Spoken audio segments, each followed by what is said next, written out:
오늘 주신 하나님의 말씀은 욥기서 5장 1절에서 27절 말씀입니다. 욥기 5장 1절에서 27절 말씀 우리가 다 같이 함께 봉독하겠습니다. 너는 부르짖어보라. 내게 응답할 자가 있겠느냐? 거룩한 자 중에 내가 누구에게로 향하겠느냐? 분노가 미련한 자를 죽이고 시기가 어리석은 자를 멸하느니라. 내가 미련한 자가 뿌리 내리는 것을 보고 그의 집을 당장에 저주하였노라.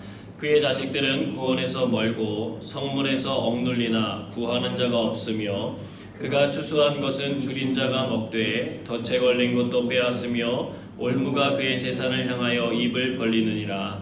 재난은 티끌에서 일어나는 것이 아니며 고생은 흙에서 나는 것이 아니니라.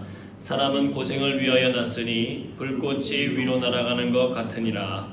나라면 하나님을 찾겠고 내 일을 하나님께 의탁하리라. 하나님은 헤아릴 수 없이 큰 일을 행하시며 기이한 일을 셀 수 없이 행하시나니 비를 땅에 내리시고 물을 밭에 보내시며 낮은 자를 높이 드시고 애곡하는 자를 일으키사 구원에 이르게 하시느니라. 하나님은 교활한 자의 계교를 꺾으사 그들의 손이 성공하지 못하게 하시며 지혜로운 자가 자기의 궤락에 빠지게 하시며 간교한 자의 계략을 무너뜨리심으로 그들은 낮에도 어둠을 만나고 대낮에도 더듬기를 밤과 같이 하느니라. 하나님은 가난한 자를 강한 자의 칼과 그 입에서 또한 그들의 손에서 구출하여 주시나니 그러므로 가난한 자가 희망이 있고 악행이 스스로 입을 다무느니라. 볼지어다 하나님께 징계받는 자에게는 복이 있나니 그런즉 너는 전능자의 징계를 업신여기지 말지니라. 하나님은 아프게 하시다가 싸매시며 상하게 하시다가 그의 손으로 고치시나니 6가지 환난에서 너를 구원하시며 7가지 환난이라도 그 재앙이 내게 미치지 않게 하시며 기근 때의 죽음에서 전쟁 때의 칼의 위협에서 너를 구원하실 터인즉 내가 혀의 채찍을 피하여 숨을 수가 있고 멸망이 올 때에도 두려워하지 아니할 것이라. 너는 멸망과 기근을 비웃으며 들짐승을 두려워하지 말라. 들에 있는 돌이 너와 언약을 맺겠고 들짐승이 너와 화목하게 살 것이니라. 내가 내 장막의 평안함을 알고 내 우리를 살펴도 잃은 것이 없을 것이며 내 자손이 많아지며 내 후손이 땅의 풀과 같이 될 것을 내가 알 것이라. 내가 장수하다가 무덤에 이르리니 마치 곡식단을 제때에 들어올린 같으리라. 볼지어다 우리가 연구한 바가 이와 같으니 너는 들어보라. 그러면 내가 알리라. 아멘. 오늘은 하나님의 구원이라는 제목으로 주의 말씀 증거하도록 하겠습니다. 하나님의 귀하고 복된 사랑과 은혜와 능력이 우리 귀한 성도님들의 삶과 그 가정 가운데 함께 하시길 주님으로 축복합니다. 오늘은 수요 예배를 온라인 예배로 드리게 됩니다. 각 가정에서 이것을 틀어놓고 하나님 앞에 전심을 다해 예배드리기 원하시는 여러분들의 마음마다 우리 주님이 임재하시고 만져주시고 회복해 하시는 놀라운 일들이 일어나시기를 주님으로 다시 한번 축복합니다. 미국에 온순하고 착하며 수줍음이 많았던 스티브라고 하는 소년이 있었어요. 이런 스티브가 크면 도서관 사서나 아니면 농부 둘 중에 어떤 사람이 될 가능성이 더 많을까라고 하는 질문을 던졌습니다. 그랬더니 대부분의 많은 사람들이 그의 성격을 듣고는 아마도 사서가 되지 않겠냐고 이런 이야기를 했어요. 그러나 사실 미국은 사서보다 농부의 숫자가 20배나 더 많기 때문에 농부가 될 가능성이 훨씬 높다고 합니다. 또 하나, 똑같은 집일지라도 판매하는 사람이 높은 값을 부르면 그 값이 낮을 때보다 그 집이 더 가치 있어 보인다고 그래요. 숫자로부터 영향을 받지 않겠다고 결심한 전문가일지라도 마찬가지로 그것에 영향을 받는다고 합니다. 여러분 쇼핑할 때도 마찬가지입니다. 원래 1만원짜리 물건을 사는 것과 2만원인데 50%의 할인을 받아서 1만원에 사는 것은 같은 가격인데 소비자들은 50% 할인한 산 물건에 대해서 내가 합리적인 소비를 했구나 라고 이렇게 생각하게 된다는 거예요. 단내림 효과 때문에 그렇습니다. 닻을 내린 곳에 배가 머무는 것처럼 처음 입력된 정보가 나의 정신에 작용해서 이후의 판단에 계속 영향을 미친다는 거예요. 데니얼 카너먼의 책 생각에 관한 생각에 나오는 이야기입니다. 우리가 이런 사고방식의 틀에 붙들리지 않으려면 방법은 하나예요. 그것은 끊임없이 새롭게 생각해 보려는 자세를 가져야 합니다.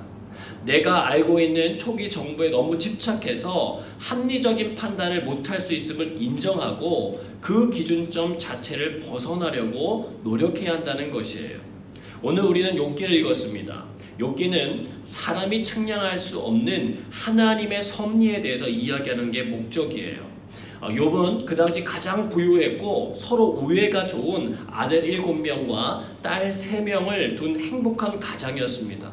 또한 하나님 앞에 늘 정결하려고 애쓰는 습관이 가득했던 믿음의 가정을 이룬 사람이었어요. 하나님께서도 욥을 자랑스러워하셨습니다. 그랬더니 사단이 말하는 거예요. 사람은 까닭 없이 하나님을 경외하지 않습니다. 그가 가진 것이 많기 때문에 하나님을 섬긴다는 거예요. 하나님의 허락하에 사단은 일순간 그에게 있던 모든 것을 완벽하게 잃어버리게 만들어버립니다. 그의 소유되었던 모든 재물과 자녀들을 모두 죽음에 이르게 만들어요. 슬픔에 찬 이 욥이 옷을 찢고 머리털을 밀었지만 곧바로 한 행동은 뭐였냐면 땅에 엎드려서 경배하면서 하나님을 향하여 고백하는 거예요. 욥기서 1장 21절에서 22절 말씀 같이 읽겠습니다. 이르되 내가 모태에서 알몸으로 나왔사온즉 또한 알몸이 그리로 돌아가올지라 주시니도 여호와시오 거두시니도 여호와시오니 여호와의 이름이 찬송을 받으실지어다 하고 이 모든 일에 욥이 범죄하지 아니하고 하나님을 향하여 원망하지 아니하니라. 아멘. 1라운드는요 사단이 보기 좋게 패배합니다. 하나님은 그런 욥을 칭찬하셨고 사단은 그의 몸을 이제는 칠 수 있게 해달라고 요청해요. 그러면 분명히 주를 향하여 욕할 거라고 사단은 확신합니다. 하나님의 허락하에 사단은 욥의 발바닥에서부터 머리끝까지 종기를 가득 나게 해요. 가려워서 온몸을 긁고 있는 욥에게 함께 살아왔던 아내가 와서 치명적인 말을 건넵니다. 당신이 그래도 자기의 온전함을 굳게 지키느냐 하나님을 욕하고 죽으라는 거예요. 사단이 원하고 기다리는 답변이었습니다. 그런데 욥은 이렇게 대답해요. 욥기서 2장 10절입니다. 같이 읽습니다. 그가 이르되 그대의 말이 한 어리석은 여자의 말 같도다. 우리가 하나님께 복을 받았은즉 화도 받지 아니하겠느냐 하고 이 모든 일에 욥이 입술로 범죄하지 아니하니라. 아멘. 감정적으로 화를 낼 법도 한데 욥은 마음을 잘 지켰고 보기 좋게 2라운드도 사단에게 이겼습니다. 이제 게임 끝난 것 같은데 욥기 2장 후반부에 보면 욥의 새 친구들이 등장해요. 그리고 그를 대신하여 소리를 질러서 울어주고 욥과 같이 앉아서 7일 동안을 한마디도 하지 않고 함께 해줍니다. 세상에 이런 좋은 친구들이 있을까 했는데 이 친구들에 의해서 욥은 앞으로 더 쓰라리고 고통스러운 시간을 보내게 돼요. 먼저 7일간의 침묵을 깬 것은 욥이었습니다. 욥기 3장에서 욥은요 고통스러움을 고백하면서 자기의 생일을 저주하고 자신이 뱃속에서 낙태되지 못했음을 원망하고 하나님 앞에 죽기를 간구해요. 그는 자신의 상황을 이렇게 말했습니다. 욥기 3장 25절로 26절입니다. 내가 두려워하는 그것이 내게 임하고 내가 무서워하는 그것이 내 몸에 미쳤구나.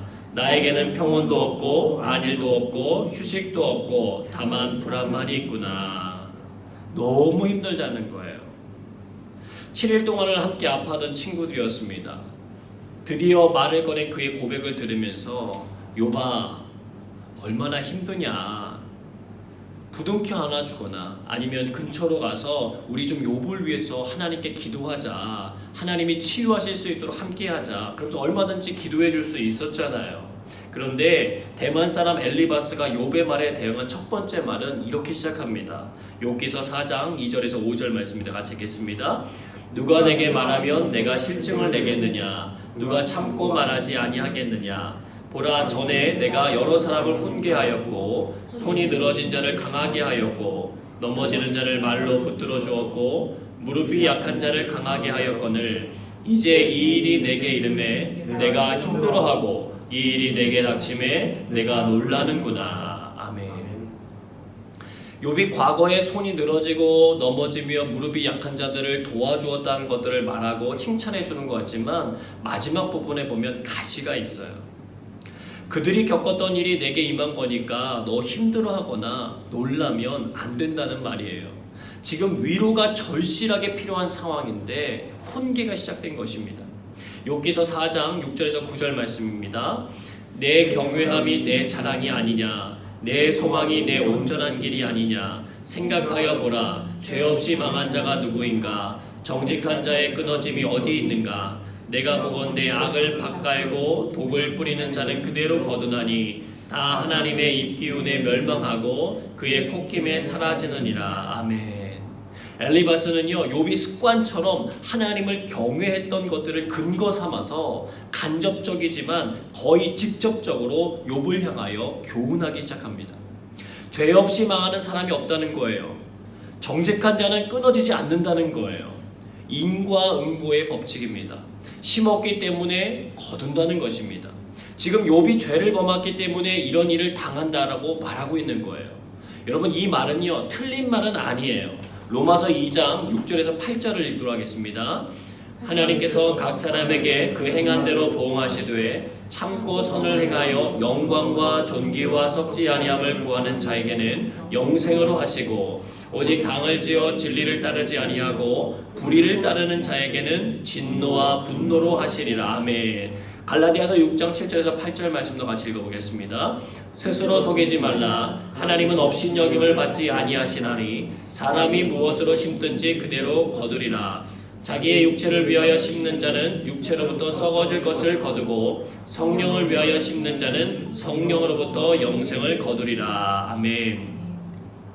엘리바스의 말은 성경의 진리를 이야기하는 게 맞아요. 심겨진 대로 거두게 하시는 분이 하나님이시기 때문에 그렇습니다. 갑작스러운 고난과 어려움을 당했을 때 우리가 하나님 앞에서 돌아봐야 하는 중요한 부분이기도 해요. 회개의 시간을 가져야 되고 정결함을 얻기 위해 애써야 합니다. 그러나 우리가 욥기 1장과 2장에서 읽었던 것처럼 이것은 욥이 무언가를 잘못해서 이루어진 일이 아니었다는 거예요. 즉 엘리바스의 말은 맞는 말이지만 오늘 욥에게 적용시키는 것은 무리가 있었다는 것입니다. 여러분, 약국에 한번 가보세요. 상점에 약이 가득하잖아요. 약들을 이렇게 살펴보면 저마다 치료하는 목적이 다 달라요. 일반적인 약들 말고 처방전이 필요한 약들이 있습니다. 그것을 하려면요, 반드시 약사와 이야기를 나누어야 돼요. 그 약들은 병에 좀 더 강하게 대처할 수 있는 좋은 재료들이지만 잘못 사용할 경우에는 그것을 사용한 환자를 더욱더 악화시킬 수 있고 부작용을 줄 수 있기 때문에 그래요. 그래서 전문적인 훈련을 받은 약사의 처방이 중요하다는 것입니다. 약의 효능이 문제가 아니라 약을 처방받는 사람들의 상황이 모두 다 다르기 때문에 그래요. 엘리바스의 말은 틀린 말 아니에요. 모든 인류가 새겨들어야 하는 말입니다. 그러나 오늘 욥의 상황과는 맞지 않았기 때문에 오히려 부작용이 되어버려요. 욥을 충동질하고 아프게 만드는 도구가 되어버립니다. 욥기서 4장 17절입니다. 사람이 어찌 하나님보다 의롭겠느냐? 사람이 어찌 그 창조하신 이보다 깨끗하겠느냐? 아멘. 엘리바스는요, 자신이 환상 중에 들었던 하나님의 음성을 욥에게 말해주고 있어요. 그 음성을 주신 분이 자신 앞에 나타날 때 자기 안에 두려움과 떨림이 있었고 온 몸에 털이 쭈뼛하게 섰다라고 표현해주고 있습니다. 그는 분명 하나님의 음성을 들었고 그 말씀은 진리였어요. 로마서 3장 23절입니다. 같이 읽습니다. 모든 사람이 죄를 범하였음에 하나님의 영광에 이르지 못하더니. 아멘.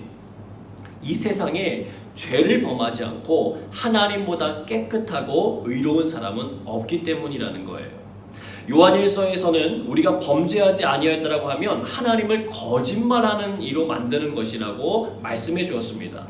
그만큼 이 부분은 우리가 고난을 받았을 때 가장 먼저 고려하고 집중해서 풀어야 할 과제이기도 해요. 코로나 바이러스는 생각지도 못한 고난을 받고 있는 현 상황에서 우리 역시 이 부분에 대해서 간과해서는 안 되고요. 묵직하게 생각하고 기도해야 한다는 것입니다. 하나님 앞에서 우리가 저지른 죄의 모습들에 대하여 진정성 있게 회개하고 돌이키려고 해야 한다는 거예요. 그러나 이것을 모두에게 적용시키면 안 된다는 것입니다. 지난주 수요일에 말씀드렸던 이탈리아의 75세 목사님은 코로나 병에 걸려서 돌아가셨지만 병원에 계시는 동안에 천국 복음에 대해서 사람들에게 전달해주고 또 기도해주며 평안함을 선물해 주셨습니다. 그로 인해서 하나님을 부정하며 살았던 38세의 율리안 우르반이라고 하는 의사는 나는 이제 하나님의 임재하심을 믿는다라고 하는 고백을 하게 되었다는 거예요. 그 목사님은 죄가 있어서 병에 걸려 죽으신 것입니까? 아니라는 거예요. 짐 엘리엇이라고 하는 사람은 에콰도르에 있는 와오리아니 부족에게 복음을 전하기 위해서 29살 때 일행 4명과 함께 갔다가 그 자리에서 원주민들의 창 공격을 받아 전원이 사망해요. 그런데 그의 아내였던 엘리자베스는 남편이 순교한 지 2년 후에 다시 한번 목숨을 걸고 자기의 딸과 함께 그 부족을 찾아갑니다. 그리고 그 부족에게 복음을 전하고 3년 후에 전능자의 그늘이라고 하는 책을 펴내요. 짐 엘리엇과 동료들이 죽었을 때 라이프 잡지는요, 이 사건을 10페이지에 걸쳐서 기사로 다루면서 뭐라고 이렇게 의문문을 제시했냐면 이 얼마나 불필요한 낭비인가 라고 문제제기를 했어요. 그의 아내 엘리자베스는 그의 책에서 이 부분에 대해 답을 남기고 있습니다. 낭비라니요, 나의 남편은 온 생애를 이것을 위하여 준비했던 사람입니다. 그는 자기의 책임을 수행하고 자기의 목표를 달성하고 죽은 행복한 사람이에요. 그러면서 그 근거로 그가 남편이 적었던 자필일기와 각종 편지들을 공개했어요. 그가 대학 시절 이런 기도를 썼던 적이 있더라고요. 하나님, 이 쓸모없는 나무 계피에 불을 붙여주세요. 그리고 주를 위하여 타게 해주세요. 나의 삶을 소멸하세요. 나의 하나님이여, 나는 주의 것입니다. 나는 오래 살기 원치 않아요. 오직 풍성한 삶을 살게 하소서. 당신과 같이. 주 예수님이요. 이렇게 써놨어요. 그리고 이런 글도 있습니다. 결코 잃어버릴 수 없는 것을 얻기 위하여 지킬 수 없는 것을 버리는 사람은 결코 어리석은 사람이 아니다. 그는 죄를 저질러 죽임당한 것이 아니었어요. 여러분, 예수님도 마찬가지잖아요. 예수님이 십자가 지는 것 제자들 다 반대했습니다. 제자들 뿐이었을까요? 아니요. 그분에게 고침받았던 사람들, 그분에게서 새로운 나라를 꿈꾸는 사람들은 모두 다 예수님이 십자가에 달리는 거 원치 않았어요. 그 당시 나무에 매달린 자는 하나님의 저주를 받은 사람이었습니다. 그런데 예수님은 그 길을 걸어가셨어요. 인류의 죄 때문에 주님은 십자가에서 돌아가셔야 했습니다. 저주받은 자가 되었어요. 오늘 엘리바스의 말에 따르면 코로나 확진자가 되어서 돌아가신 75세의 목사님도, 그리고 부족에게 의해서 죽임받았던 짐 엘리엇과 친구들도, 그리고 사람들에 의하여 십자가에 아무런 죄 없이 달려 죽으신 예수님도 하나님께 큰 반역을 한 존재가 될 수 있다는 거예요. 예수님 이후 로마의 핍박 속에서 죽어간 모든 그리스도인들도 큰 죄를 저질렀기 때문에 그렇다고 볼 수 있는 거예요. 아니라는 거예요. 주의 말씀이 틀렸다는 것이 아니고 모두에게 함부로 이 말씀을 적용시켜서는 안 된다는 것입니다. 엘리바스는 말을 이어가요. 욥기서 5장 6절에서 7절입니다. 재난은 티끌에서 일어나는 것이 아니며 고생은 흙에서 나는 것이 아니니라. 사람은 고생을 위하여 났으니 불꽃이 위로 날아가는 것 같으니라. 아멘.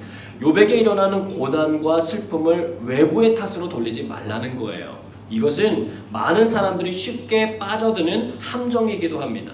하나님 앞에 죄를 지은 아담과 하와도 죄를 지었을 때 바로 죄를 다른 존재에게 떠넘기기 바빴어요. 여러분, 집이나 학교에서 아이들이 뭘 잘못했을 때 죄를 한번 물어보세요. 그러면요, 애들이요, 얘가 했다, 쟤가 했다 막 그러고 서로 미루게 바빠요. 어른들은 또 어떻습니까? 교통신호 위반해서 걸려보세요. 저 앞사람이 가서 나도 따라간다는 거예요. 이유를 찾기에 바쁘다는 거예요. 우리들 역시 그런 위험에 빠질 수 있습니다. 그래서 조심해야 돼요. 내가 받는 고난과 어려움이 남의 탓으로 돌려주려고 할 때 우리는 얼른 멈춰서야 합니다. 그리고 해야 할 일이 있어요. 욥기서 5장 8절입니다. 나라면 하나님을 찾겠고 내 일을 하나님께 의탁하리라. 아멘. 참 멋진 말인데 이 상황에서는 좀 적절하진 않아요. 욥의 상황 앞에서 나라면 이렇게 하겠다라고 하는 말은 확신을 넘어선 교만의 말이었기 때문에 그래요. 우리들이 주변 사람들에게 쉽게 행할 수 있는 말입니다. 나라면 이렇게 하지, 나라면 이렇게 하겠다. 여러분, 물론 도움이 될 수도 있어요. 그러나 때로는 그것이 상대방의 마음을 아프게 할 수 있다는 것을 우리는 기억해서 조심해야 할 필요가 있습니다. 그러나 엘리바스의 말 속에 담긴 귀한 진리는 분명해요. 고난당한 시간에 사람이 해야 할 일은 하나님을 찾고 하나님께 의탁하는 것입니다. 그 이유에 대해서 말해주고 있습니다. 욥기 5장 9절에서 11절입니다. 하나님은 헤아릴 수 없이 큰 일을 행하시며 기이한 일을 셀 수 없이 행하시다니 비를 땅에 내리시고 물을 밭에 보내시며 낮은 자를 높이 드시고 애곡하는 자를 일으키사 구원에 이르게 하시느니라. 아멘. 욥기 5장 15절에서 16절도 함께 읽겠습니다. 하나님은 가난한 자를 강한 자의 팔과 그 입에서 또한 그들의 손에서 구출하여 주시다니 그러므로 가난한 자가 희망이 있고 악행이 스스로 입을 다무느니라. 아멘. 하나님이 주시는 희망에 대해서 말하고 있어요. 하나님 앞에 낮아지는 거예요. 애곡하는 거예요. 자신들의 힘으로 벗어날 수 없는 가난한 사람, 약한 사람을 돌보시는 하나님의 긍휼을 기억하라는 거예요. 이것이 우리의 희망이에요. 우리가 오늘 밤 주의 말씀 앞에서 기도할 수 있는 이유이기도 해요. 겸손하게 오늘의 고난과 어려움을 가지고 하나님 앞에 나아가는 것입니다. 하나님은 우리들 앞에 군림하시길 원하시는 분이 아니라 우리를 돕기를 원하시는 분이라는 것을 여러분 꼭 기억하시길 바랍니다. 예수님께서 몸소 우리에게 섬김의 본을 보여준 것들을 여러분 기억해 보세요. 제자들의 발을 씻겨주셨던 예수님의 모습, 한 사람 한 사람을 정성을 다하여 치유하시던 예수님의 모습을 기억해야 될 때라는 것입니다. 여러분, 희망이라고 하는 말은 평안한 시절에 능력을 발휘하는 단어가 아니라 오히려 힘들고 어려운 상황에 붙들어야 할 능력의 언어입니다. 희망에는 대상이 있어요. 어떤 사람은 돈, 보험, 건강, 자녀, 부모, 권력, 사람에 여러분 소망을 두는 사람들이 많은데 그거에 소망 두지 마시길 바랍니다. 왜요? 그것들은 언제든지 연기처럼 사라져버릴 수 있는 것들이기 때문에 그래요. 그럼 무엇을 희망해야 되냐는 거예요. 영원히 변하지 않는 것을 붙잡으시기 바랍니다. 바로 하나님이 있어요. 하나님께 우리의 희망을 두어야 된다는 것입니다. 이것은 비상구와 같아요. 건물의 위험한 순간이 다가왔을 때 사람들이 뛰어나가야 될 곳은 비상구라는 거예요. 그래서 건물을 지을 땐 전기가 끊어지는 순간에도 비상구 표시등이 켜질 수 있도록 조치해 놓는 것입니다. 왜요? 생명이 살아날 수 있는 길이기 때문에 그래요. 욥기 5장 17절에서 19절 말씀 같이 읽겠습니다. 볼지어다 하나님께 징계받는 자에게는 복이 있나니 그런즉 너는 전능자의 징계를 업신여기지 말지어다. 하나님은 아프게 하시다가 싸매시며 상하게 하시다가 그의 손으로 고치시나니 6가지 환난에서 너를 구원하시며 7가지 환난이라도 그 재앙이 내게 미치지 않게 하시며. 아멘. 엘리바스는 오늘 또 하나의 귀한 진리를 선포해주고 있어요. 하나님의 징계가 있다는 거예요. 근데 그것을 어떻게 해요? 가볍게 여기지 말라는 것입니다. 이스라엘을 내보내야 하는데 말을 듣지 않으니까 애굽의 바로 왕에게 10가지 이적을 하나님께서 일으키셨어요. 그래도 바로의 군대가 깨닫지 못하고 이스라엘 백성들을 막 쫓아 죽이려고 하니까 그 갈라졌던 홍해의 물을 다시 합쳐서 그들을 죽이신 분이 하나님이셨습니다. 그런데 그것은 이스라엘 백성들에게도 적용돼요. 물이 없다고 불평하고 먹을 것이 없다고 원망하고 하나님을 대적하려고 하는 이스라엘 백성들에게 하나님은 때때로 불뱀을 보내서 죽이기도 하시고 때로는 전염병이 돌기도 하시고 때로는 땅을 갈라 삼키기도 하셨어요. 가나안 땅을 정탐한 사람들이 하나님의 말씀을 믿지 않고 불신앙의 말들을 늘어놓으면서 우리는 못 간다고 말했을 때 하나님께서는 말씀을 실했던 여호수아와 갈렙을 제외하고는 가나안 땅에 들어가지 못하도록 하셨습니다. 이스라엘이 범죄할 때 하나님께서는 적국을 강성하게 하셔서 치게 만드셨어요. 여러분, 하나님의 징계는 그의 사랑하는 백성들에게도 동일하게 주어진다는 것입니다. 한번 하나님 말씀 보도록 하겠습니다. 잠언 3장 11절에서 12절 말씀입니다. 내 아들아, 여호와의 징계를 경히 여기지 말라. 그 꾸지람을 싫어하지 말라. 대저 여호와께서 그 사랑하시는 자를 징계하시기를 마치 아비가 그 기뻐하는 아들을 징계함같이 하시느니라. 아멘. 히브리서 12장 7절에서 11절 말씀도 같이 읽어보겠습니다. 너희가 참음은 징계를 받기 위함이라. 하나님이 아들과 같이 너희를 대우하시나니 어찌 아버지가 징계하지 않는 아들이 있으리요. 징계는 다 받는 것이거늘 너희에게 없으면 사생자요 친아들이 아니니라. 또 우리 육신의 아버지가 우리를 징계하여도 공경하였거든 하물며 모든 영의 아버지께 더 복종하며 살려하지 않겠느냐. 그들은 잠시 자기의 뜻대로 우리를 징계하였거니와 오직 하나님은 우리의 유익을 위하여 그의 거룩하심에 참여하게 하시느니라. 물은 징계가 당시에는 즐거워 보이지 않고 슬퍼 보이나 후에 그로 말미암아 연단받은 자들은 의와 평강의 열매를 맺느니라. 아멘. 여러분, 엘리바스의 말이 욥에게 부합되지 않았을 뿐이지 그 말이 틀린 것은 아니에요. 하나님은 사랑하시는 자에게 징계를 허락하시는 분이기 때문에 그렇습니다. 코로나 바이러스는 분명 커다란 재앙이에요. 이 땅을 향한 하나님의 경고의 메시지가 분명히 담겨져 있습니다. 물론 욥과 같이 이 시대에도 하나님의 남은 자가 되어서 고난을 받고 있는 주의 형제들과 자매들이 있어요. 그러나 대다수의 우리들은 우리 스스로를 돌아봐야 합니다. 엘리바스처럼 훈계하려고 애쓰기보다는 내 자신에게 적용해 봐야 하는 시간이에요. 하나님의 징계를 받아들여야 합니다. 회개하고 돌이켜야 된다는 거예요. 주님의 선한 뜻에서 멀어지지 않도록 우리 자신을 잘 붙들어야 합니다. 원망과 불평과 절망과 좌절이 사회 가운데 가득하기 때문에 우리가 잠깐만 한눈 팔고 잠깐만 다른 생각하면 그 분위기에 휩쓸려 가기 때문에 그래요. 여러분, 오늘 성경은 이렇게 말합니다. 하나님 어떤 분이시라고요? 싸매시는 분이라고요. 하나님 어떤 분이시라고요? 고치시는 분이라고요. 여러분, 믿으십니까? 하나님은 구원하시는 분이라는 거예요.